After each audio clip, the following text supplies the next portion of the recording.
As we mentioned, the annual reading of the names almost didn't happen this year. The September 11th Memorial and Museum canceled the event over safety concerns from the coronavirus. Here was another live look at the Tunnel to Towers ceremony next to the World Trade Center Memorial.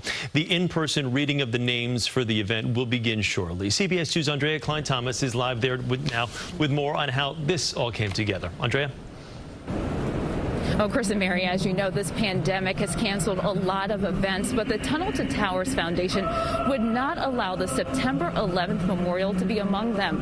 Organizer Frank Siller said so many people, including his brother, ran towards danger on that fateful day. He says the least they could do was read their names out loud, even if it has to be done with extra precautions. I go down there before the sun comes up. I'm down at ground zero. I talk to my brother. I say a prayer. Frank Siller honors his brother Stephen all year through the Tunnel to Towers Foundation that bears Stephen's name.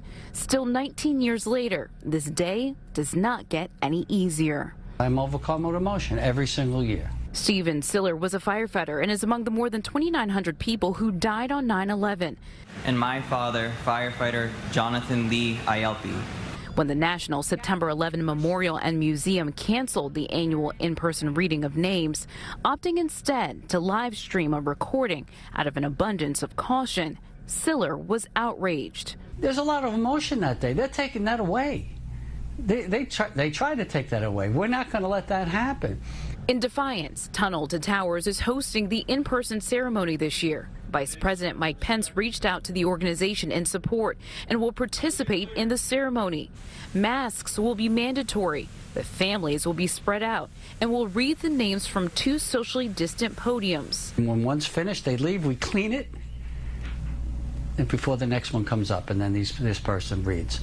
Also, out in the crowds, we have big pods where we have them 6 feet apart. We're asking families to stay on these pods. Siller says it's more than reading the names. It's about honoring the lives lost, acknowledging the unending void. That's where my brother was buried.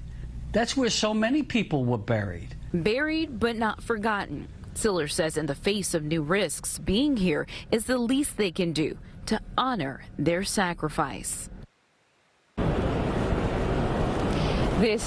This is not a public event. It's for 9/11 families who will be brought out in waves to hear their loved ones' names read. Now, after being closed for months, the September 11 Museum will reopen today specifically for 9/11 families. It will reopen to the general public starting tomorrow.